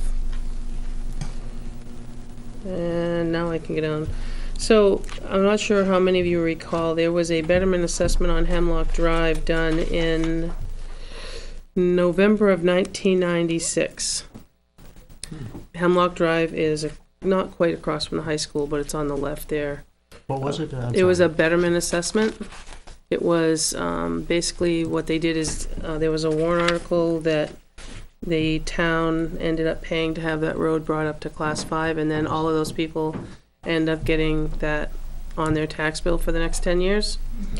So 10 years ago, Beth did the research and all of the betterment assessments were paid, but the lien was never released. So now, I don't know how all of a sudden, maybe nobody sold their house out there, but we have one sale in the title search that came up with the deed or the lien that's still there. So I sent it all over to Laura, and there is a release of the betterment assessment lien here for you to sign so that we can record it at the registry so they can move on and sell their home. So this basically, I'll keep it all together. It's was done a long time ago. That was $73,000, and what happens is each one of them are responsible for a certain amount, and then you pay for it on your tax bill for the next 10 years. And then once it's paid for. So, like I said, it was 13 Hemlock is the one that's approached us because they're the ones trying to sell. So I'll let you think about that. I also have back a few years ago, the town, you actually allow a gentleman to trap up at the Woods Conservation Area. This gentleman here, we gave him permission several times in 12 and 14, and he would like permission to trap on the land that's owned by the town off of Forest Road and Route 77. He's attached the permits that we had given him in 11 and 14. He's also done some other trapping for us for Tim and various roads when we had problems. But he's got his permits there. But there's only one signature that's allowed to be signed on the fish and game permit to trap. So you'd have to authorize the chair to do so. I'll pass it down to you.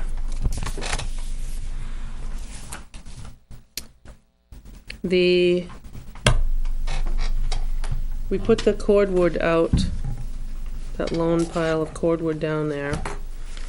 We advertised on the town website. We paid to put it in the Union Leader for $98.91. And to our avail, we got one. So I have no idea. You guys can open it. One came in at 11:25 today. The bid said that it would be opened at the meeting tonight. They were due by 4 o'clock. This was the deadline today. Today was the deadline. It was advertised, it was posted on February 6th, so it was 20 days ago. Ran in the newspaper on February 9th. And in the bid, though, just so you all know, I think you all have a copy, that we accepted sealed bids for the removal of approximately 35 plus or minus cords of cordwood located behind the backside of the transfer station. It was those log lengths that we got from Sir Sosimo Lumber, which came actually out of New Boston, out on Used Cram Road. Tim made the arrangement. Currently, it's in log length and must be removed from town property in log length. No processing or cutting any of the logs will be allowed on the town property. Successful bidder will have 2 weeks to remove the cordwood from the town property. The log pile can be reviewed during DPW and transfer station regular hours, but you must check with an employee before proceeding, and the reason that is so we didn't get locked in. So the bids must be received where Selectmen's office marked sealed bid for cordwood by 4 p.m. on the 26th, to be opened at the Selectmen meeting that evening. The town reserves the right to accept and reject any and all proposals. So here's your one lone bid.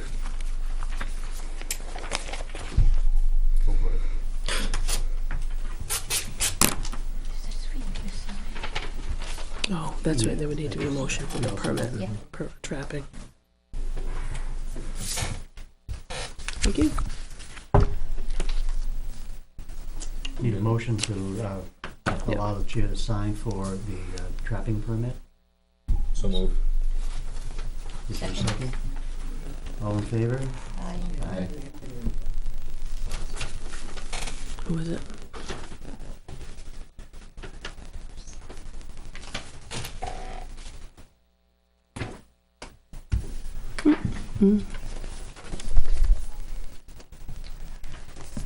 Did you vote on it?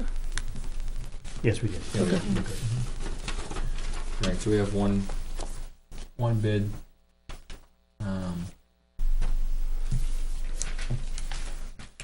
Has a truck ready to haul the wood. Only holdup to be transporting would be if the roads are posted. Said that this gentleman actually said that he measured the pile some time ago and it measured just under 30 cords.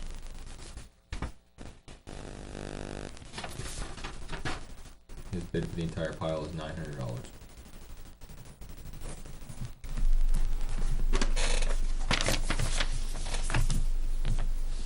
Now, is that just an individual or is it a company? Would Comes across as an individual. What is it? Lifelong resident of town. He's a resident. No, no, I just asked if it's public information. Yes, it says, course.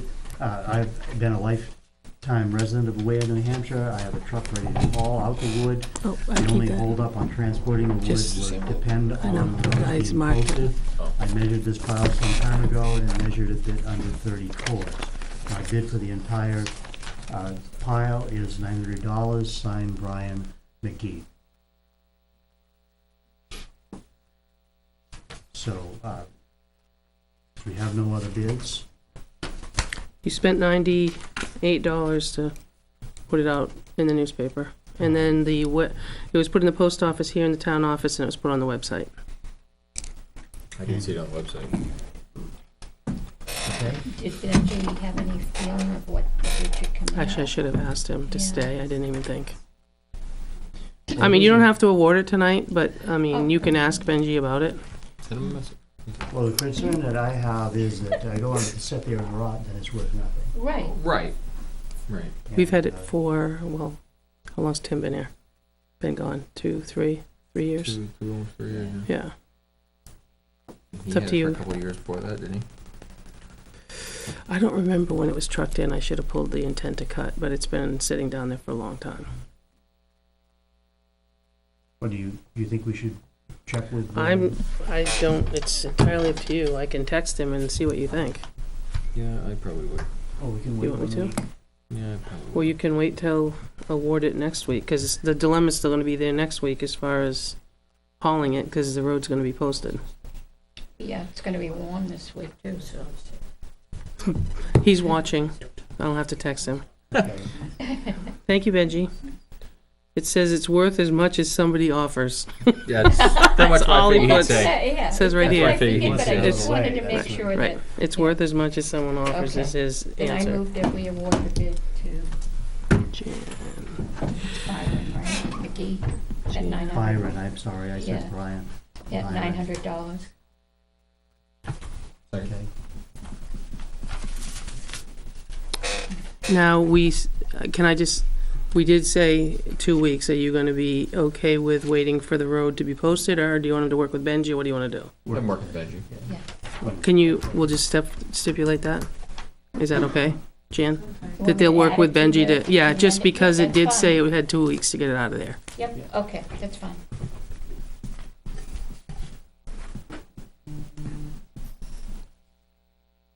Okay, all in favor? Aye. Aye. Oh, John's watching too, just if you wanna know. It was 4 or 5 years ago that was taken. Our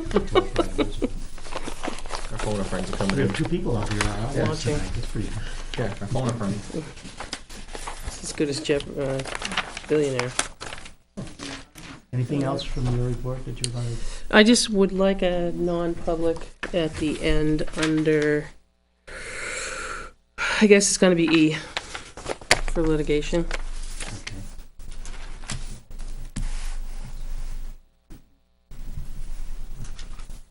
Public comment.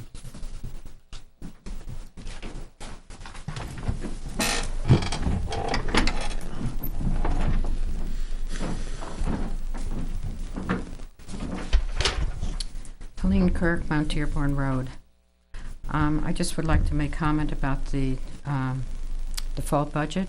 I understand what's been done, but I think, and what you've done is legal, but I think it's playing with the voters, and there's absolutely no reason for voters to vote for the proposed budget. $77,000 difference between the two doesn't give the voters any choice. And I'm disappointed in what I consider game playing with the numbers. Thank you. Anyone else?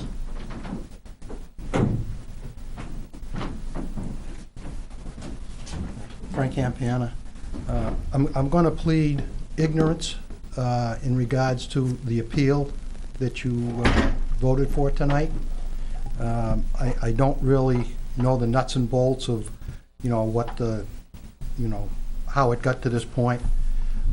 But I would like to say that I'm really offended that you decided to appeal, this decision. I don't know if it's a question of ego, but it's certainly a question of, the board perhaps taking the position that they want to be the gold standards and have to go to fight for other towns. Okay? You're in a great position that it's not going to cost me as a taxpayer a lot of money because, as you stated, these other towns are willing to kick in some money. And I'll give you an example. Okay? This year there was an SRO officer proposed for the high school and the Weare schools. And mostly through the high school, Henniker was the one that decided the high school should have an SRO. And then it filtered down. Okay? And I told the board up there that I was offended that Henniker is telling me, as a Weare taxpayer, all right, that I should, consider this proposal. I suggested to them that it should be a proposal by everybody together. Okay. So again, I don't know if it's ego on your part. Again, I have to go back. It's a good thing Selectman Meany is not here because he wouldn't like me to go back, 6 years. That's for sure. But you were certainly the mainstay on the board, over this length of time. And at that time, for a number of years, you constructed a default budget with plus and minuses in it. Okay, if you needed more money if your proposed budget dictated that you needed more money for fuel, then the board was agreeable to construct a default budget with more money for fuel. Okay? But if the board saw that a proposed budget, a line in a proposed budget was less, then the default budget could be amended to be, could be proposed to be less. And it worked. I know to some on the board that, you didn't get everything you wanted. So again, I don't know if it's ego or just what it is, but, and again, I don't understand, the resulting, the default budget, what's happened, and, and the need for an appeal. But I guess a little bit sarcastically, I'd like to thank you for being the at the top of the pyramid and go to bat for other towns. Just to correct one thing so that there's not any misunderstanding. It was the attorney's office that said that they would share the cost, not other towns. The attorney's office, because for any item that we put in here, we run it by our attorney. The whole thing with contracts and so forth, that was the basis of this. Our attorney felt those were appropriately placed in the default budget before any of the court action took place. So, they believed that the court ruling was not correct, and so they're offering to share the cost of it. I'm just clarifying that because you interpreted it other towns. I did, and that's what I wrote in my note. Other towns were going to, and I thought that's what I heard you say. I don't believe there was any mention of that. No. Other towns have inquired as to if we were going to appeal, but the board had to make that decision. They have inquired about the appeal, but not with officers. Well, that was our attorney who shared. Okay. Well, that's my opinion, and like I say, things used to be done differently, but as Mr. Hippler would say, well, You know, those days are gone by. I forgot the quote, but A lot of new sheriffs in town. new sheriff. I think you said that. Thank you. Times, Yeah. That's it.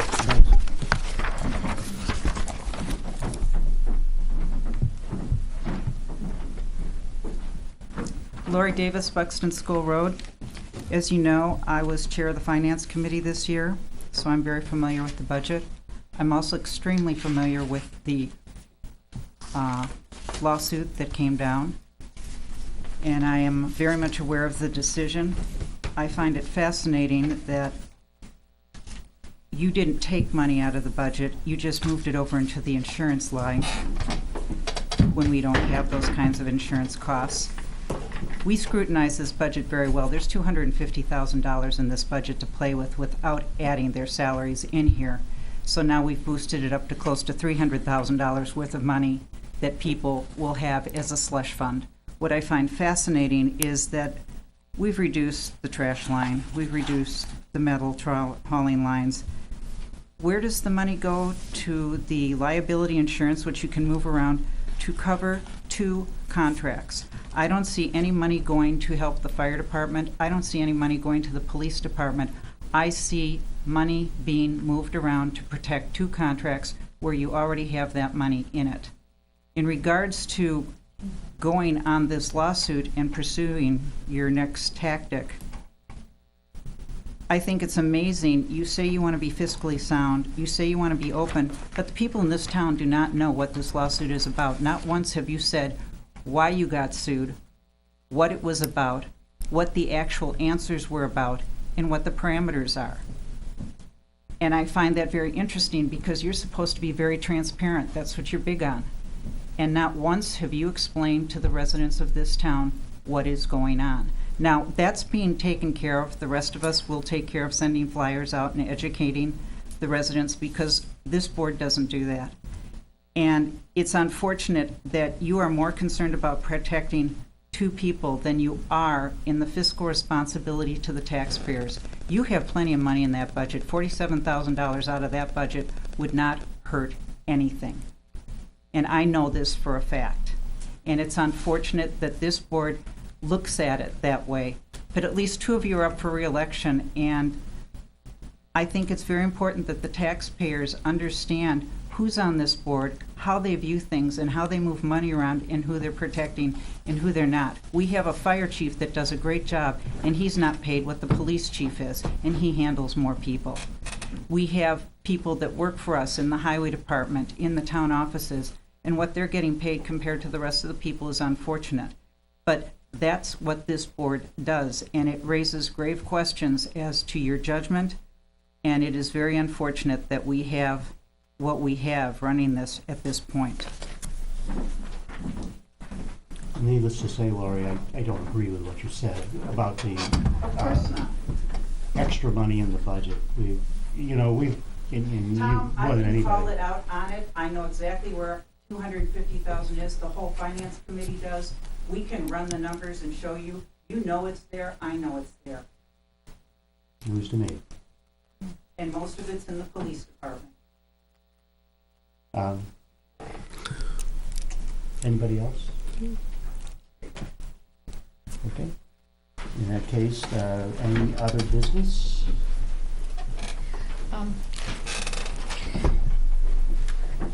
couple of weeks back on February 5th, I asked if we could have a final report on the DPW garage. Would it be possible to have him come in and do that? No, we're still in public. TV's still on. Also for Naomi's office upstairs, ServPro, I guess, does free estimates. Would it be worthwhile? I think, my personal feeling is I think it's beyond ServPro. I think it's not so much cleanup as it's gone to reconstruction at this point. Right. Yeah, because I don't think there's any cleanup per se, other than if there was some mold abatement that needed to be done. See, I thought that that's what they did too, was mostly But I don't think cleanup, they don't do much reconstructive as far as pulling the material down, painting it, stuff like that. I mean, they'll go out, they'll cut 4 inches off the bottom of the wall and let it dry, and once the water, the fire, et cetera is gone, then they're basically out. When we alleviate the leaks, it might be. Actually, it hasn't leaked again in either of the places. It might be wise to just have somebody come in, check it for mold, get rid of that, and drop ceiling, instead of trying to plaster that old ceiling. Right. To just, put a. I'd just like to see that getting taken care of. Yeah, and if it needs to Before be there's mold abated, it health needs to be mold abated, problems. right. I think, I think it might, along the lines of what you're asking, I think it might be better to probably get a expert in for mold and mildew, more so than a cleanup, per se. Might at least because they can they can go and see the moisture Right. content and stuff like that. It might not hurt to have that at least investigate. And where do I start there? It's a good question. I have no idea. That's not my forte. But Or maybe start with this, maybe they do that. Booster Pro? or they Or may they have might be able to agents. suggest somebody. Okay. That Right. may be a good starting place, right? Yeah, they can probably suggest somebody. I would think. I know they do fire cleanups, because Yeah. I actually, know that too. because we but I had was them told in they'll for, we had them in for a case at the house, and it was cleaned up by them. Yeah. It was all the smoke and do- stuff. Yeah, Sharon had our furnace problem. Yeah. And they came in and Yeah. they did a wonderful job. Yeah. Oh no, they do. Yeah, they do Yeah. very well. The other thing, would it be worthwhile, I mean, I know that we were going around, Robert, on electrical and so forth, that each year we put the town office buildings work out to bid to see if there's, like, to 3 electricians and to 3 plumbers and, to give everybody a chance. As far as It seems like we keep using the same people all the time, instead of having it out there to, so that people can bid out. as far as like a yearly Like contract, a yearly rate. call contract almost. Yes, Okay. yeah, We could do In a it rate. on an hourly basis. you're right, how much per Compare the hour and per so hour. forth, As long as we knew that they were all credible and, yeah, it's a good idea. Electric, plumbing, and what else? that's it, Oh, I okay. Yeah, think, 'cause, right? well, the heating is Plumbing taken and care of heating. by the people that would buy the, Right. like Irving would clean, yeah. service Yeah. the burner. Okay, Yeah, but anything past the burner, be a plumber. Right. Right. okay, that was all I had for now. Yeah, once that we put March 13th behind us, we gotta get busy on putting these things out. For Yes, 2 right weeks, away. Yeah.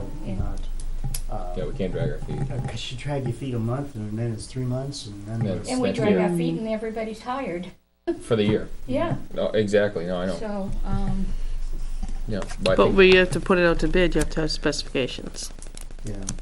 I think one that'll be easy if when it passes will be positive. It'll be the spires and the bell tower work because we already have that quote handy. So that's just drop it down, and Right. and when can you go?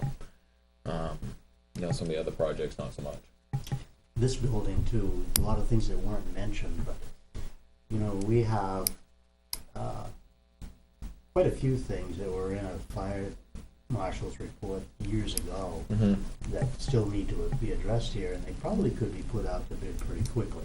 And one thing that jumps right out at me is this entrance to what is called the doghouse. Oh, that's yeah. the thing I kept Yeah. bringing up for Yeah. almost Yeah. every Right. other. And I don't know why I got called the they want- doghouse, but They want a fire door on that, and they want Yeah. it sheetrock with a, Yeah. fire resistant sheetrock and so forth. It's a straightforward project. And I think that Malcolm at the time had taken some of it apart to do it, to do something with it. Yeah, I'm not sure. But if you remember, 'Cause that's what, I have to write down here. We had a bid. We had one bid, oh, I know. and we rejected it because he's the only one that bid. Because of the amount. Probably the amount. I don't know if it was only because we had one. I don't remember the whole thing, but we only did get one. Yeah.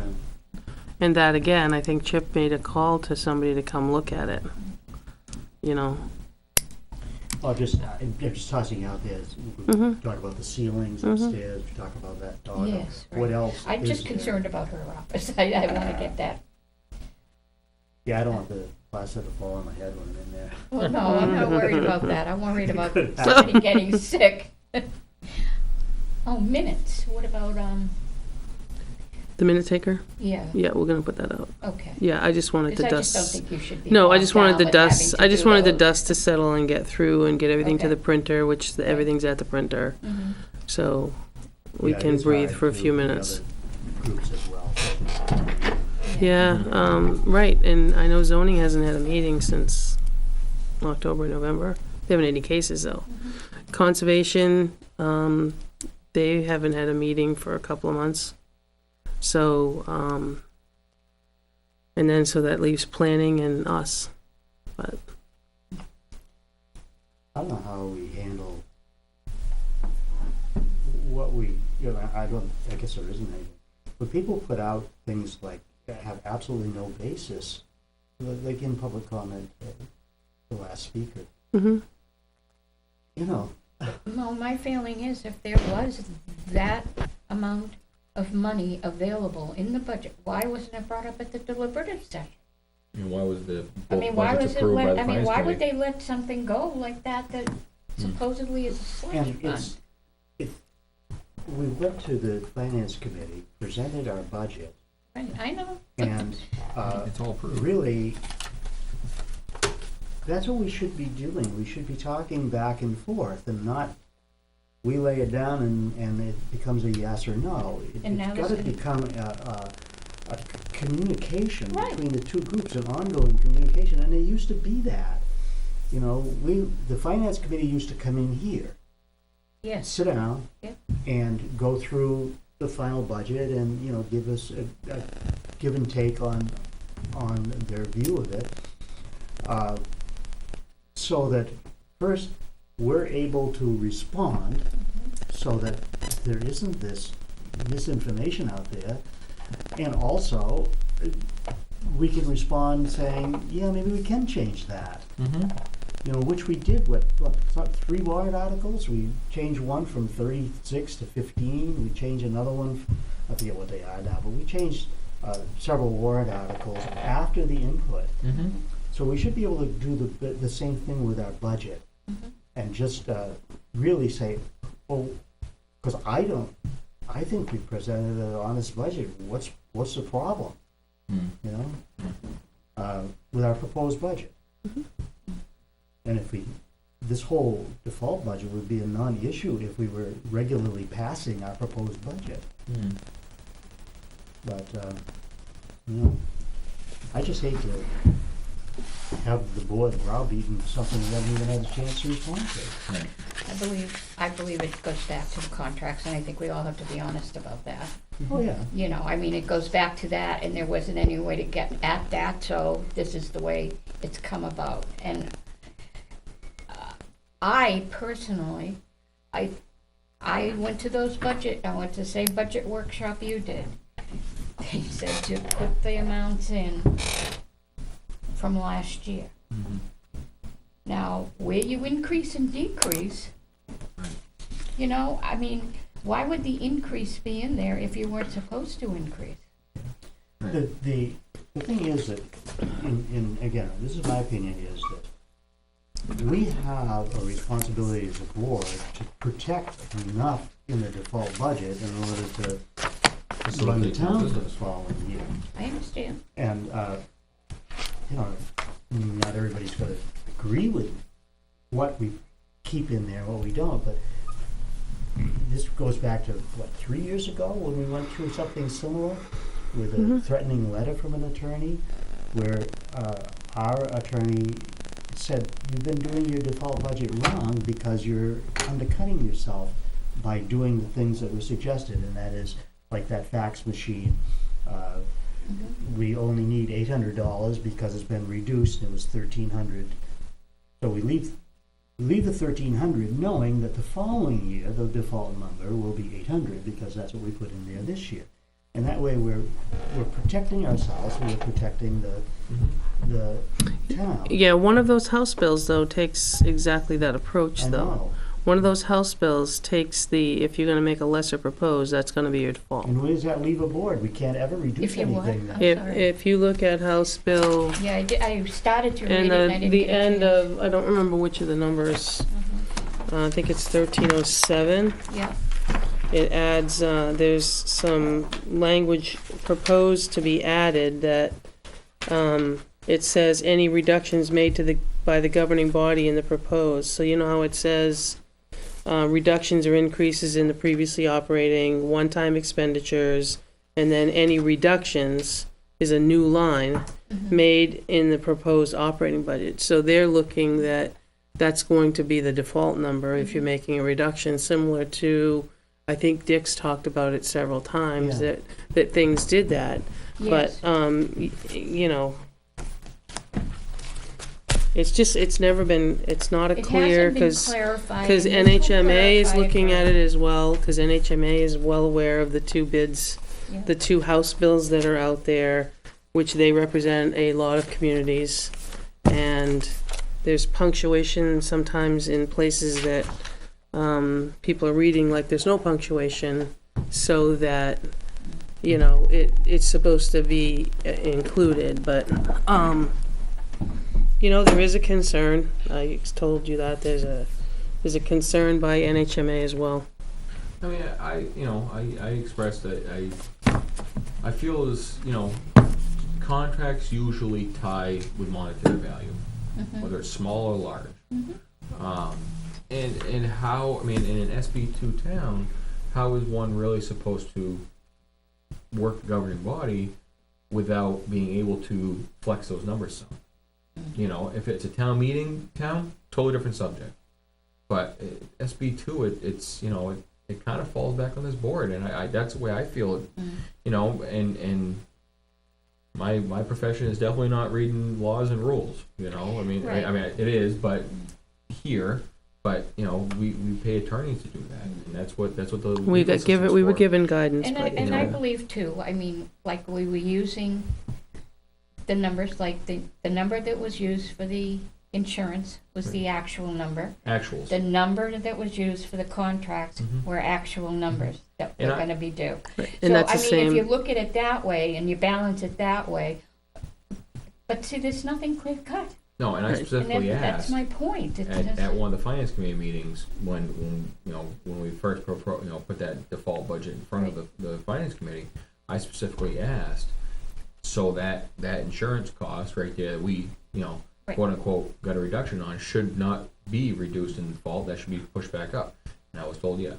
So yes, by one of the members, yes. right. So Yeah. that was why it got pushed back up. So. I think NHMA is also struggling with because if everybody's contracts expired before Right. you could put it together, and that would be one thing. But if you've got several contracts and there's several RSAs Spread through the year. that require you to remove your trash, that you have a prosecutor, that you know what I Yes, mean, that how in the world do you do such a thing Right. With no how do you- money. with a contract that Yeah. the board sat here and things went up and things went down, which is why we did what we did originally to those unilaterally. We Right.